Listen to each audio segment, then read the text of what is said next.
Hoje, com muita satisfação, recebemos Sérgio Praça, cientista político e professor da Fundação Getúlio Vargas, no Rio de Janeiro. Sérgio, novamente, muito obrigado pela presença, a gente fica muito feliz. Primeira pergunta tem a ver com o curso de que você acabou de participar como professor, né? O Planejando o Desenvolvimento do Nordeste, cujo principal objetivo é ajudar a SUDENE a incubar e estabelecer diretrizes objetivas de implementação para o Plano Regional de Desenvolvimento do Nordeste, que é o PRDNE, né? Então eu gostaria de saber de ti quais foram as tuas percepções do curso e como fazer o plano dar certo, em geral. A percepção do curso não poderia ter sido melhor. Adorei os alunos, os funcionários, foi realmente uma troca muito bacana e notei um engajamento e interesse acima da média. Como fazer o plano dar certo? Pergunta muito difícil. O Brasil não é um país que tem tradição em planejamentos estatais que dão muito certo, né? Mas a gente pode aprender com os erros e com enfim, as coisas que atrapalham, geralmente obras de infraestrutura e outros planejamentos mais a longo prazo. E uma das coisas que eu frisei nessa minha participação, entre outras, foi necessário estabelecer metas críveis, quantificáveis, claras para a população como um todo, estabelecer também um plano de comunicação para o PRDNE que comunique, né, que faça aparecer o que há de inovador no plano, o que há de diferente desse plano com relação a outros.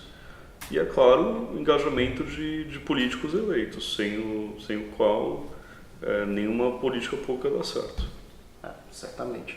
E aí, aproveitando o gancho, Sérgio, já com essa primeira pergunta, um dos assuntos abordados foi o PDIA, né? Que em português significa adaptação interativa orientada por problema.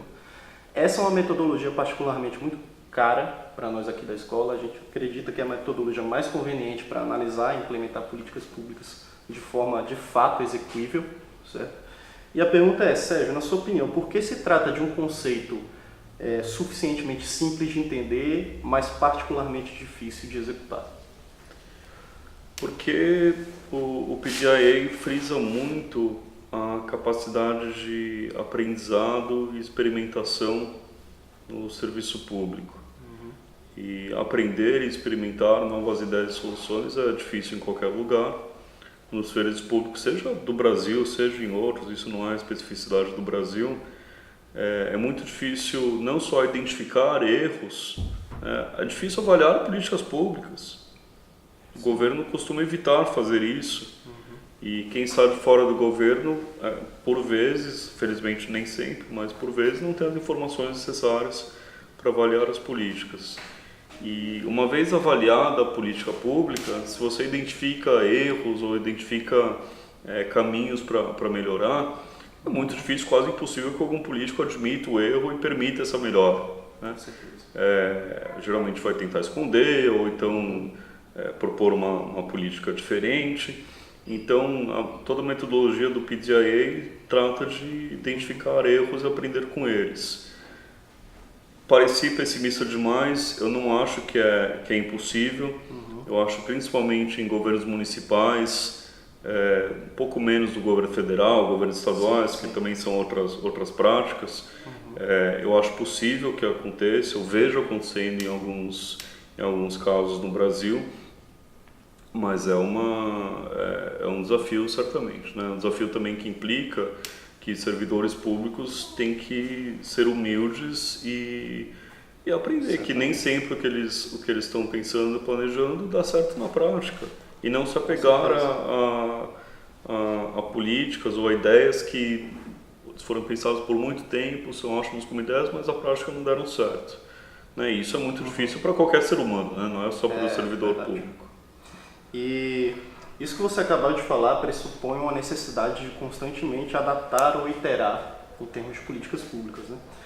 E na gestão pública brasileira, em geral, a gente observa essa tendência de políticas públicas que ou negligenciam ou não percebem essa necessidade de adaptação ou iteração, né? Para que elas sejam corretamente executadas e atinjam os fins pré-determinados. Por que você acha que, em geral, isso ainda é a regra e não a exceção no serviço público? e nas políticas públicas em geral? Por conta de vários fatores, um deles que volto a frisar é a capacidade de avaliar as políticas públicas que estão sendo realizadas. Eu costumo ler alguns relatórios de gestão do governo federal, né, relatórios que dizem por órgão burocrático, o que a gente fez esse ano, o que pode ser melhorado, etc, etc. E é muito raro eu ver isso é do governo federal, mas é universal, né? É muito raro eu ver uma autocrítica. Sim. Dizendo, olha, na verdade a gente pensou uma coisa, mas não é bem isso, então a gente adaptou para outra coisa, estamos testando, né? Ou então fizemos um experimento e testamos a política pública X e deu certo de tal jeito, não deu certo daquele. Então é muito uma ideia de que na verdade assim, de que adaptar, mudar, significa admitir um erro muito grande, né? As pessoas têm medo de errar, isso é universal, não é só no Brasil, né? E outra coisa que é claro dificulta esse processo é que é um processo demorado. Sim. E os políticos costumam querer, né, resultados rápidos, a sociedade quer resultados rápidos também. Então todo esse processo de adaptação e iteração pressupõe um horizonte temporal longo para o político que não necessariamente acontece. E isso conversa um pouco com o PDIA ainda no sentido de que você precisa necessariamente de uma construção gradual de capacidade e legitimidade, né, para que as políticas públicas realmente ganhem escopo e aplicabilidade. Sem dúvida. E essa construção gradual se dá muito junto com a mídia, com avaliações, assim, periódicas, regulares. Bolsa Família é um bom exemplo disso, né? Quando o programa foi iniciado no início de 2004, foi iniciado como uma ideia que veio de economistas não identificados com o PT, especialmente um economista do IPE chamado Ricardo Paz de Barros, que agora é professor do INSPER, faz outras coisas. E o PT mesmo, e a sociedade daquilo, bom, será que isso vai funcionar? Isso é um pouco novo? Será que isso é muito pouco para acabar com a pobreza no Brasil? Será que isso diminui a desigualdade ou não diminui? Mas ao longo dos meses e anos, ficou claro que a política estava tendo ótimos efeitos, junto com outras coisas, é claro, né? Mas que a política em si é muito boa, tem ótimos efeitos de redução de pobreza e desigualdade, e hoje é difícil achar um cidadão bem informado que não acredite que o Bolsa Família não ajude, né? Existem, claro, cidadãos mal informados ou políticos contrários ao programa, existe, natural, né? Nenhuma política pública é unânime, mas é inegável tecnicamente e cientificamente que a política dá bons resultados por um preço baixo. Então, hoje é impensável que o próximo político, ser presidente, seja quem for, praticamente impensável que acabe com o Bolsa Família. Certamente. E, Sérgio, na aula você deu um excelente exemplo do que você chamou de desvio positivo, que basicamente foi conceituado como uma solução inovadora que surge localmente, ou seja, de forma espontânea e de baixo para cima. E a pergunta é como a gente pode desconstruir essa ideia de que os desvios de regras são necessariamente ruins e como estabelecemos critérios objetivos para identificar e empoderar essas soluções inovadoras. De novo, com muita atenção à avaliação da política pública como ela está sendo implementada, mas com especial atenção no caso dos desvios positivos, a prática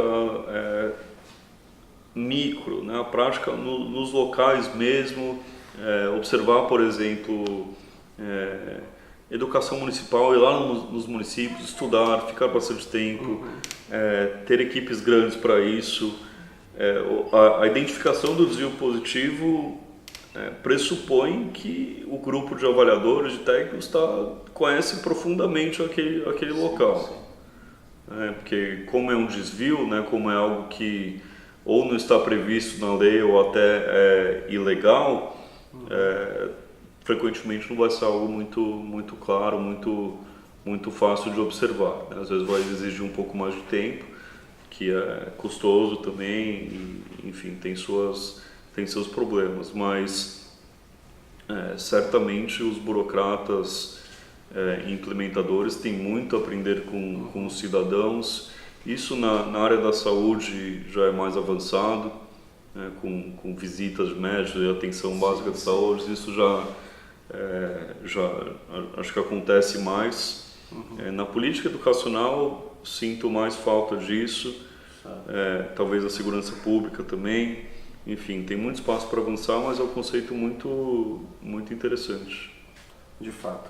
E por último, não menos importante, conversando um pouco com essa ideia de construção de baixo para cima, aqui na escola nós acreditamos fortemente na ideia de que é possível e sobretudo necessário construir políticas públicas de baixo para cima. É uma das diretrizes centrais de orientação que permeiam todos os projetos executados pela escola. Bons exemplos são o Desafio Município Inovador e a especialização em políticas educacionais e inovação, que sempre tem um olhar atento para a implementação na ponta e para a construção dessa capacidade de baixo para cima.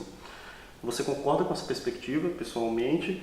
E como você encara o atual estado da arte desse processo, em geral? Ninguém sabe melhor do que o público, do que o cidadão, o que é necessário para ele. O que é necessário para... Quais são os problemas locais? Qual a questão que mais te afeta? Que mais afeta a sua comunidade, né? Então, às vezes a gente tem educação de má qualidade porque o entorno da escola é muito inseguro e violento. Né? Acho que educação é um bom exemplo, né? E educação de má qualidade em outro lugar vai ser por outros motivos. Então você pode vir, por exemplo, com a ideia de avaliar o desempenho dos professores para aumentar a qualidade da educação. Bom, no caso da escola que sofre com violência, isso não vai adiantar nada. Então, essas soluções prontas, acho que isso é uma grande lição do curso, né? Soluções prontas não necessariamente são péssimas, mas certamente não vão dar conta de tudo, ou mesmo da maioria do que deve ser resolvido. Então, ouvir o cidadão, estar nos locais, olhar com atenção, né? Fazer a escola se tornar uma coisa, né, real e não uma linha na planilha, que é um imenso desafio porque são muitas escolas, né? O Brasil é um país muito grande então é muito difícil fazer isso, mas se a gente não investir recursos nisso, a gente corre o risco de continuar jogando muito dinheiro num sistema educacional que inegavelmente não está rendendo bons frutos. A educação no Brasil não está melhorando. Chegou a um patamar X melhor do que alguns anos atrás, mas a partir disso está sendo muito difícil evoluir. A evasão escolar é um problema muito grande ainda. Como corrigir a evasão? Até em universidade federal, né? Não estou nem falando de ensino médio, ou universidade mesmo. Quanto dinheiro é gasto com professores e estrutura, etc, etc. E, né, sei lá, entram 100 alunos no curso e se formam 20, 30. O que está acontecendo? A gente está desperdiçando muitos recursos aí. E eu não tenho dúvida de que não existe uma explicação singular, única, para por que ocorre evasão escolar. A gente precisa identificar, ou então desistir dessa política. Certo? Então, admitir que, olha, não está dando certo, não está rendendo o esperado, mas não é uma boa resposta também, né? A resposta de, bom, vamos privatizar tudo porque o Estado não é um bom provedor, também não funciona. A ideia de que o brasileiro, como o juiz Barroso da STF falou outro dia, que o brasileiro é viciado em Estado, isso ocorre porque o Brasil é muito carente, o Brasil é um país pobre, o Brasil não é um país desenvolvido, o Brasil não é um país com renda média alta.